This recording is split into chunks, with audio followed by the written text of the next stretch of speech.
Everyone, I'm Amanda Dorman, and my group and I are going to talk about the Larwin and Larwin research replication that we did. The first study that I'm going to talk about is the one that we based our research project on. It was a single subject research study conducted by Larwin and Larwin. The researchers suggested that making media usage contingent on physical activity is an effective way to increase physical activity. The subject of their study was a 14-year-old female who was unhappy with her physical appearance and complained of boredom. She was referred by her counselor to the researchers, who then trained her parents on how to implement their intervention. This participant noted that she found exercise aversive. She didn't watch TV, but she enjoyed the internet and cell phone as her primary methods of socialization.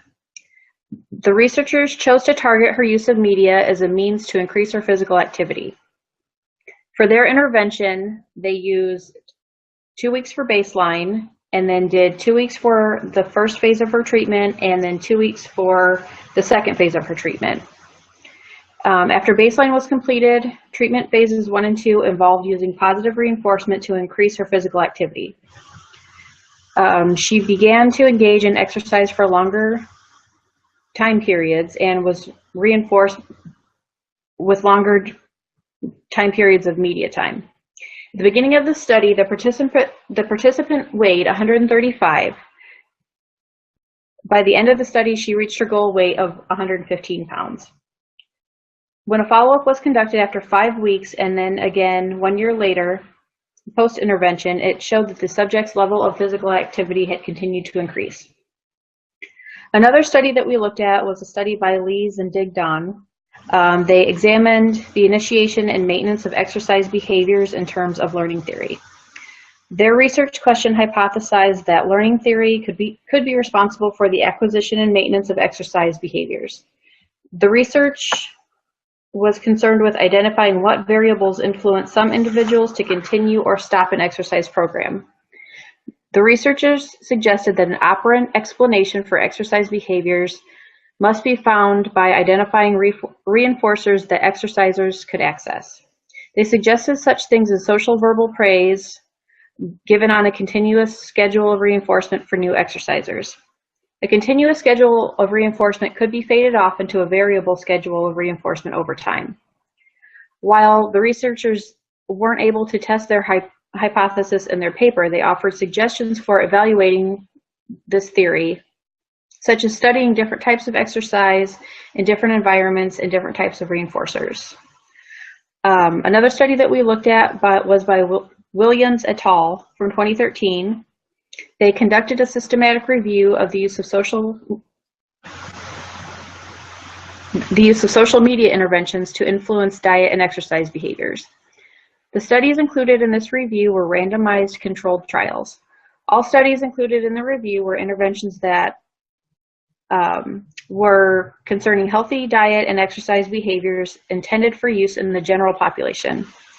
So in order to qualify for this study, all interventions had to include social media either as part of an intervention package or for the sole intervention.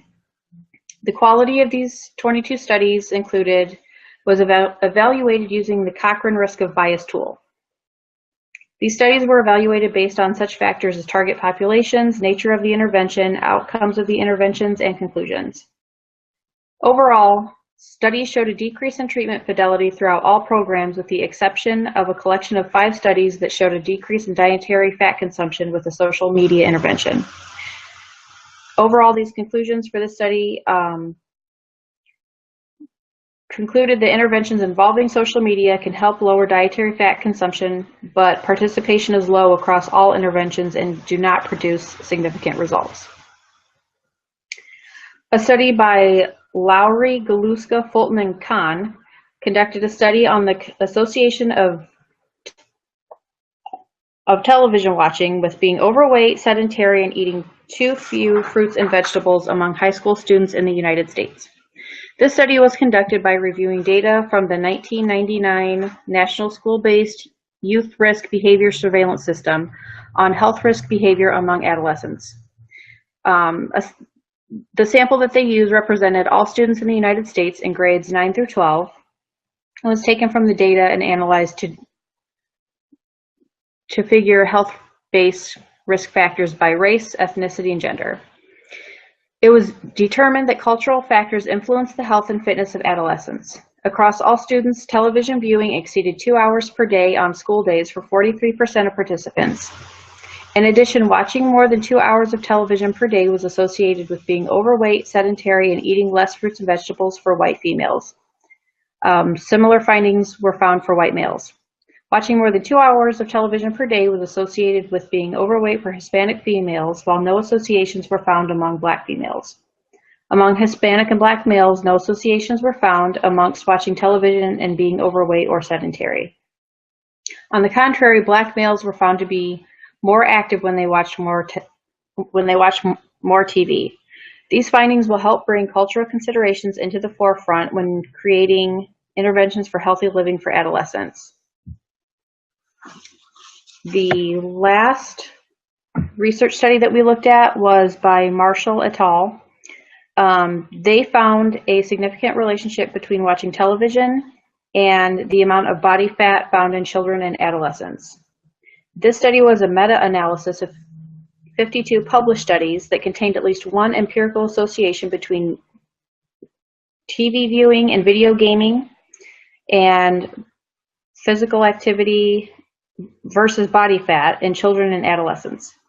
The results of this study concluded that while there is a significant relationship between watching TV and the amount of body fat that children and adolescents have, it was too small to be significant in a clinical setting.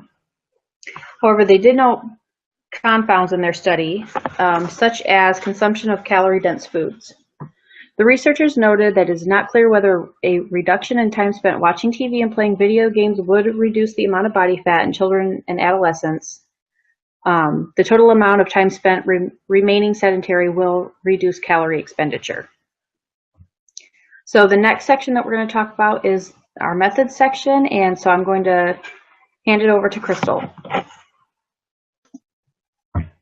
Hi, my name is Crystal Thielen, and as Amanda said, I will be discussing the methods section.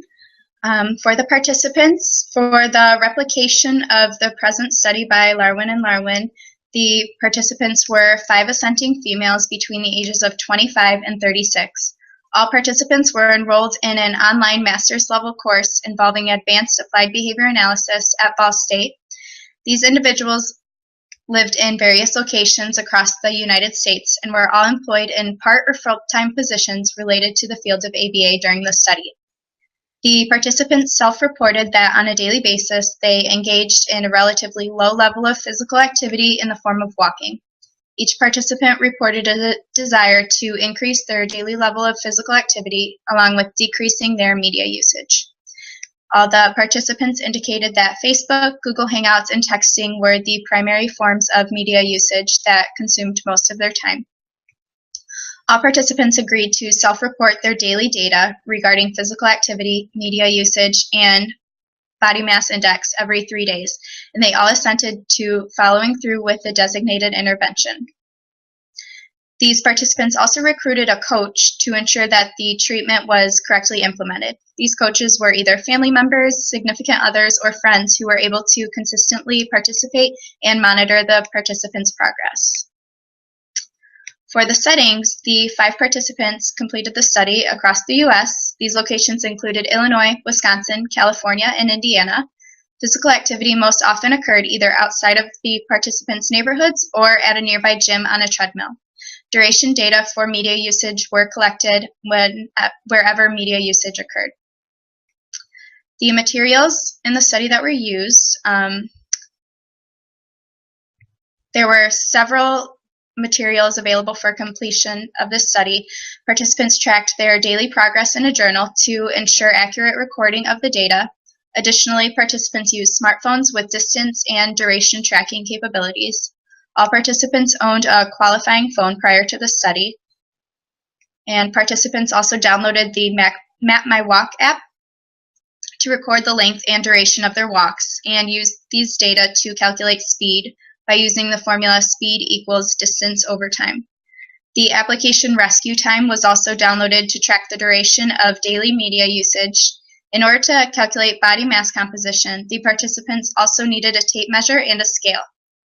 Skin fold clamps, although utilized in Larwin and Larwin's original study, were excluded from this replication due to participants' lack of resources.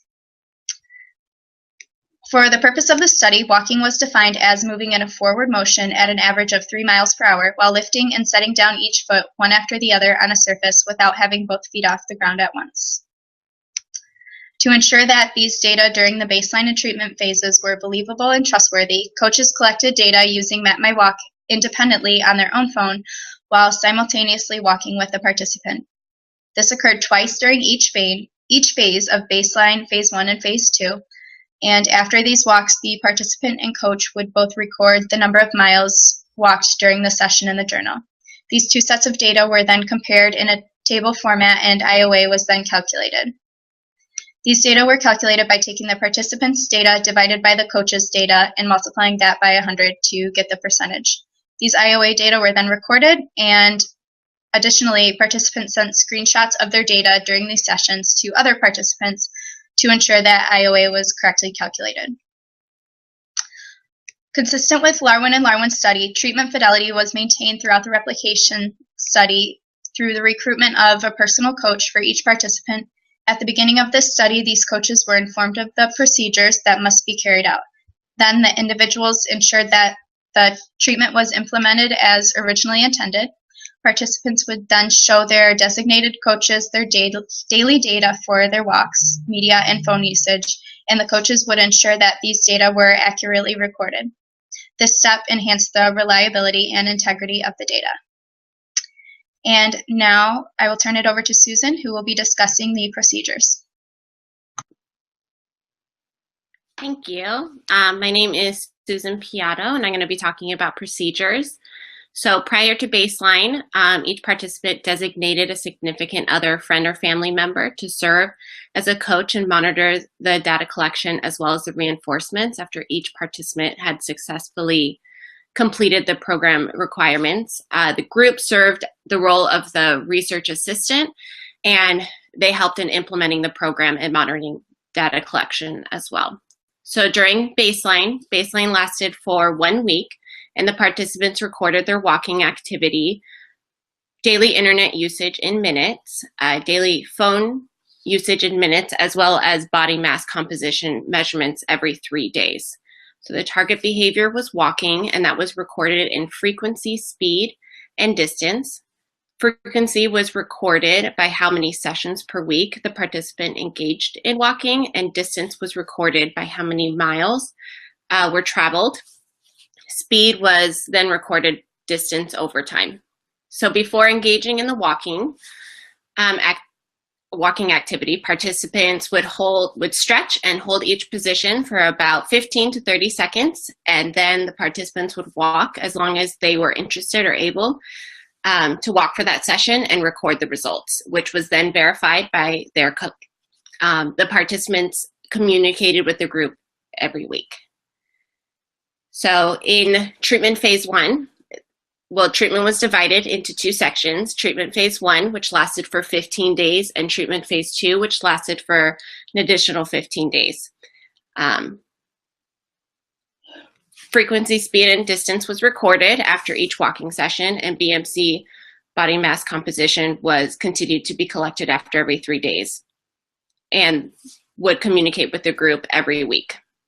In treatment phase 1, each participant received an hour of daily non-school related internet time for every mile walked, and every mile beyond the 1 mile requirement, the participant was able to earn 1 extra hour of internet use. So phone use was not the focus of treatment phase 1, but participants continued to record their phone usage during this time as they did during baseline.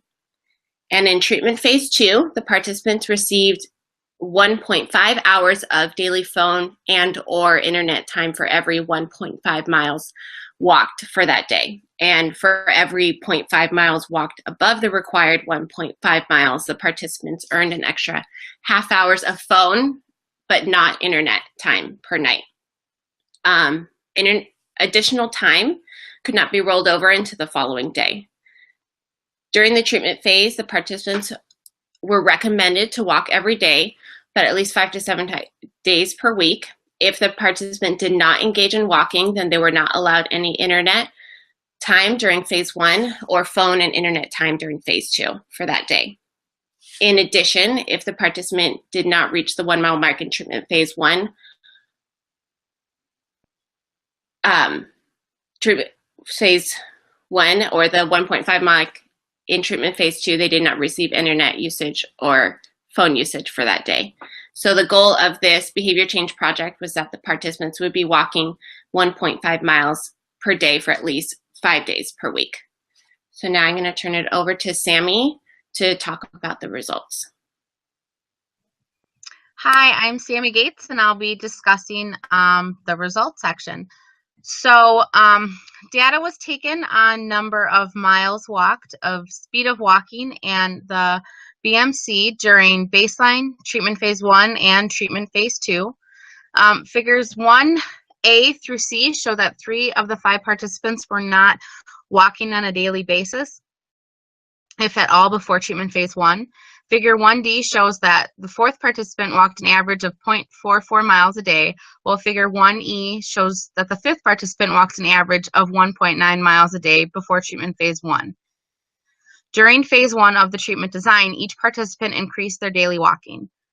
Participants B, C, D, and E walked every day during the 15-day period, while participant A walked sporadically 8 days of the 15-day period. Participant A averaged 0.79 miles a day. Participant B averaged 2 miles of walking per day. Participant C averaged 1.96 miles of walking per day. Participant D averaged 1.9 miles of walking per day. And participant E averaged 2.64 miles of walking per day.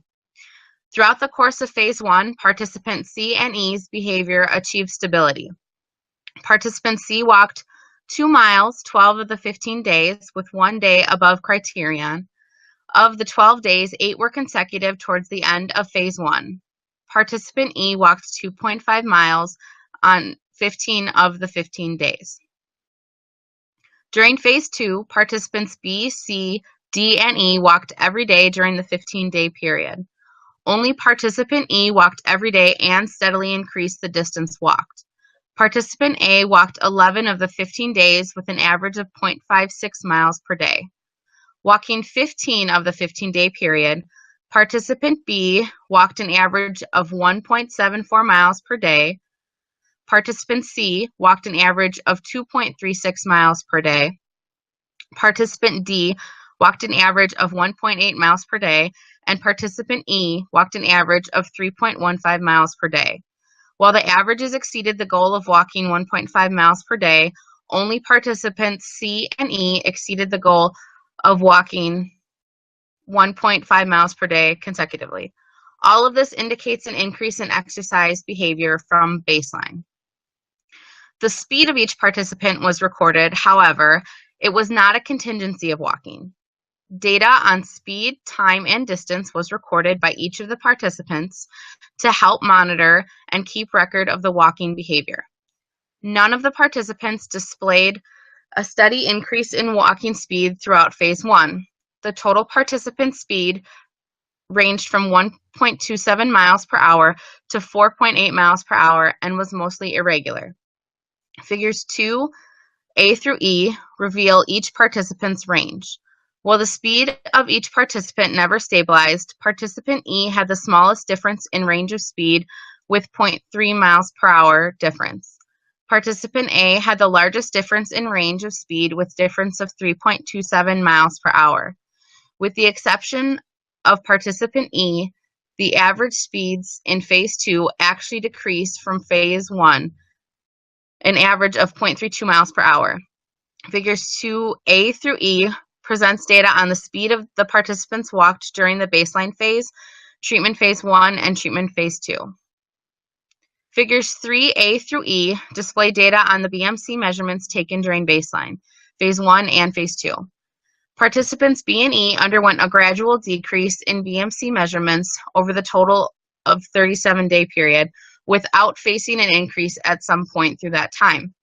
Participant B experienced a total BMC decrease of 0.8 kilograms over meter squared, and participant E experienced a total BMC decrease of 1.8 kilograms over meter squared. Lastly, after assessing internet and phone usage of each participant, there appears to be a decrease from baseline for each participant. There were minimal changes between baseline and phase 1. However, the difference between baseline and phase 2 was more significant. And now we're going to take a look at each participant's graph, starting with miles walked, speed, and then the BMC. We will start with Amanda. Okay, for my graph, my average miles walked for the first phase, which was baseline, my miles walked was about 0.55. My range was between 0 and 1.6 miles. For phase 1 for baseline, my average miles walked per day was 2 miles. And then for phase 2, my average miles walked was slightly lower at 1.74. For my speed graph, I started out with an average of 1.24 miles per hour, and in phase 1, I went up to 3.09 miles per hour on average. For phase 2, my average was 2.62 miles per hour. So again, I went down a little bit in phase 2. My BMC started out in baseline at 28.3. Phase 1 went down slightly to 28.12 and finished off in phase 2 at 27.6. And now we're going to take a look at Crystal's graphs. Okay, for data regarding miles walked, during baseline, the data had a decreasing trend, When phase 1 was implemented, there was an immediate jump up in data. The average of miles walked increased from 0.44 miles in baseline to 1.9 miles in phase 1. There was no data overlap between baseline and phase 1. During the implementation of phase 2, the average decreased to 1.8 miles walked per day. This could potentially be attributed to lower rates of walking on election day. As you can see that my data point was at its lowest on election day. And now I will switch to data regarding my speed during these phases. During baseline, my average speed was 2.4 miles per hour. There was a low outlier in these data on a day when I did not walk. This average increased during phase 1 to an average of 3.14 miles per hour. During this phase, my speed ranged from 2.3 to 4.8 miles per hour. There was a decrease in my speed during phase 2. My average speed during this phase was 3 miles per hour and ranged from 2.2 to 3.9 miles per hour. There was considerable data overlap during all of these phases, which makes sense because I probably walk at a relatively consistent speed on a daily basis, and this part wasn't targeted for intervention. And then finally, for body mass composition data, during baseline, my BMC average was 22.01 kilograms per meter squared. In phase 1, this decreased to an average of 21.95 kilograms per meter squared. And then in phase 2, despite walking less, my BMC actually dropped further to an average of 21.89 kilograms per meter squared. There are many factors that could have contributed to this fluctuation, so it would be difficult to reliably determine if walking more frequently was responsible for a decrease in BMC. But overall, my BMC was relatively stable And now I will give this to Heather, who will discuss her data.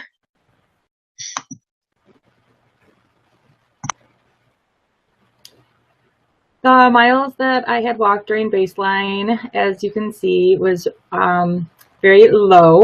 My baseline was about 0.12 miles. Moving into the intervention phase 1, I did have an increase up to 0.79 miles on average. As you can see, there's still quite a few days in there where I did not walk. This project actually turned out to be a little bit challenging for me, as I am home by myself with 3 kids, and by the time I was able to get home most days and do all the household things, it was pretty much bedtime. So that accounts for a lot of these lower days. In phase 1, I did have a high data point, and that was on October 31st, because we went trick-or-treating. So that's kind of my outlier there. In intervention phase 2, my average was about 0.56. So I actually did go down from phase 1 to phase 2. But as I said, I believe that does have to do with that data point on Halloween, where we had that excessive walking for trick-or-treating. Moving on to my speed data.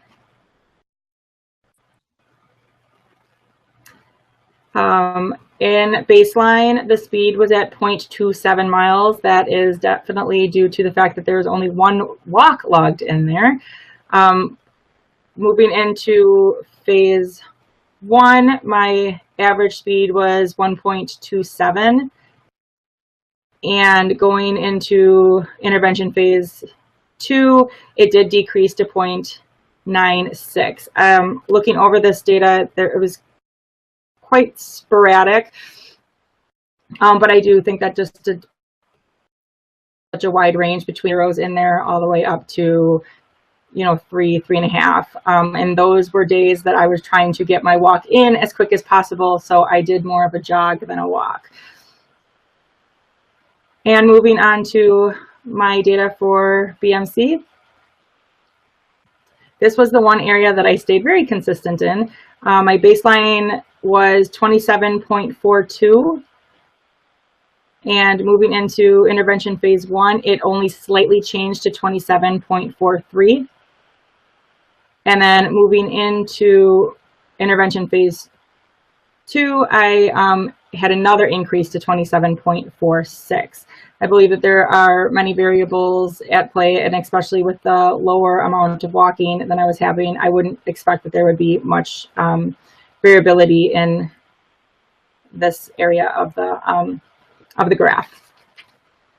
And I will hand it over to Sammy.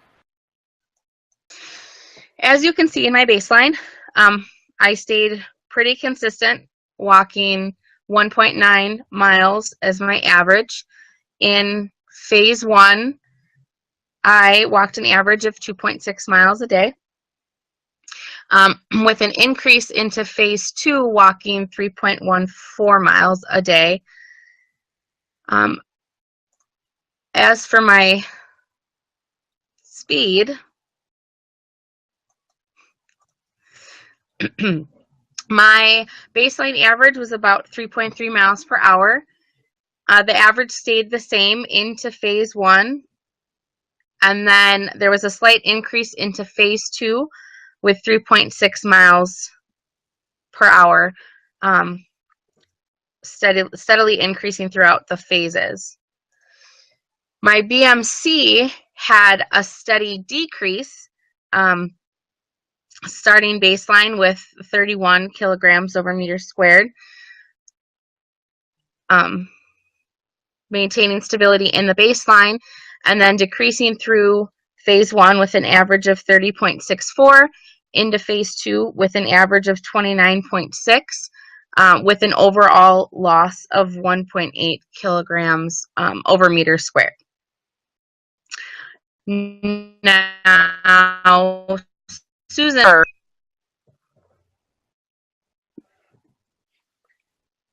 All right. So for my distance, in baseline, I did not walk at all.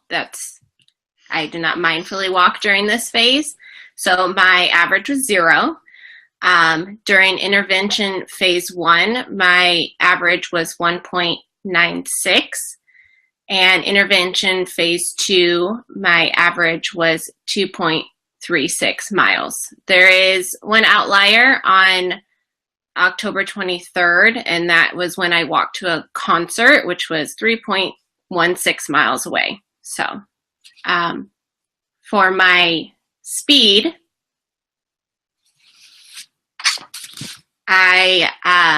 since I did not walk at all, my speed was 0, so average of 0 during baseline. During intervention phase 1, my speed was 3.26 miles per hour. And intervention phase 2, my average was 3.08 miles per hour. There's one outlier on October 19th, and that was because I was running out of time and I had to do it quickly, so I walked a little faster. For my body mass composition, my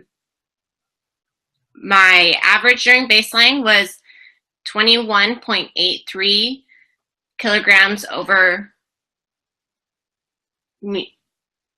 meter squared. In intervention phase 1, it was 21.85, and then intervention phase 2, it was 21.82. Prior to starting this intervention, I was on a set diet and engaged in circuit training, which I stopped during this intervention, which is why there's an increase during baseline. And during October 28th through November 6th, I implemented dieting again, which is why there is a decrease during that period. Now I'll pass it back over to Sammy. Okay, so that concludes the discussion on the results and graphs, and then I'm going to turn it over to Heather with the conclusion. It's Heather Drury. I will be doing the discussion portion here. The present study attempted to incorporate the main features of the Lurwin and Lurwin study, in which an adolescent was required to exercise in form of walking on a treadmill in exchange for leisure time on the internet in treatment phase 1 and internet and phone use in treatment phase 2. Specifically, the present study targeted reduction of leisure internet use and phone usage in 5 female graduate students with the primary goal of a lifestyle change with less screen time and more physical activity. For this present study, participants were required to perform physical activity in the form of a walk outside or on a treadmill. During phase 1 of this project, participants walked 1 mile to earn 1 hour of leisure time on the internet. Phone usage was tracked by the participants in phase 1, but was not contingent on the behavior of walking. In phase 2, however, participants were required to walk 1.5 miles to earn 1.5 hours of internet and or phone usage. Any additional walking in half-hour increments earned an additional half hour of internet and phone use. Prior to the study, 3 of the 5 participants were not walking on a daily basis, as stated before. Each participant increased their daily walking and decreased their leisure media usage within phase 1 of the study. Phase 2 again showed all participants increasing the daily walking while decreasing internet and phone use. It's worth noting that the biggest discrepancy between the original study and the present study was the age demographic of the participants. The original study was done with an adolescent whose media usage was under control of her guardian. The participants of the present study were all adults. We had coaches in place in order to hold the adult participants accountable and ensure accurate tracking of data, but there was no real threat of tracking of media usage by the coaches, as they were not authority figures. If it were to be repeated, it would be useful for participants to implement a way to enforce the removal of devices if the target goal was not achieved each day. This replication study was completed as part of a graduate school assignment. In order to meet the assignment deadlines, the participants chose to progress treatment phases based on duration. Phase 1 and Phase 2 lasted 15 days each. This decision resulted in 2 participants progressing to Phase 2 before data indicated it was proper to do so. 4 of the 5 participants achieved phase, I'm sorry, let me rephrase that. This decision resulted in 1 of the participants progressing to Phase 2 before data indicated it was proper. 4 of the 5 participants achieved the Phase 2 goal of 1.5 miles while in Phase 1 of the treatment. So in the instances that the target miles were not achieved, either the Phase 1 goal of 1 mile had been achieved or no miles were logged that day. So this did not affect the end results.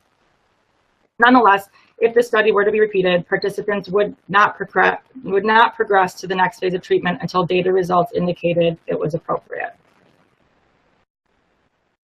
Of the five participants, 2 showed a decrease in BMC measures and/or weight loss. A consideration of this point is that there was no change in diet during the study. It must also be considered that, unlike the adolescent in the original study, the adult participants were not necessarily sitting on their phones and computers instead of exercising prior to treatment. Rather, the adult participants were making dinner, running errands, cleaning the house, and doing homework during this time period prior to the treatment phase. Therefore, the increase in physical activity would not have been such a significant difference as it was with the adolescent participant. The variable that was significantly affected by this current project was media usage. Every participant showed a decline in internet and phone use over the time of the study. Each participant averaged over an hour and a half internet and phone use during their baseline. It ranged from 109 to 211 minutes.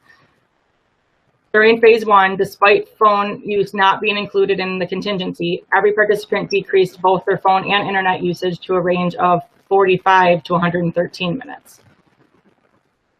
During Phase 2, media usage continued to decrease for participants A, C, and D. Participant B had a slight increase in both phone and internet during this phase, but still remained under an average of 1 hour, and participant E remained the same in Phase 1 and Phase 2. Participants remarked that although they enjoyed taking walks, their primary motivation for the behavior change was driven by the completion of a school assignment. Due to limited resources, the $100 cash reward that was offered in the original study was removed from this current study. It is recognized by all participants that the variable of the cash reward may have altered the results of this current study. Had resources allowed, participants may have been driven by positive reinforcement of earning that money rather than operating under the negative reinforcement of the task completion.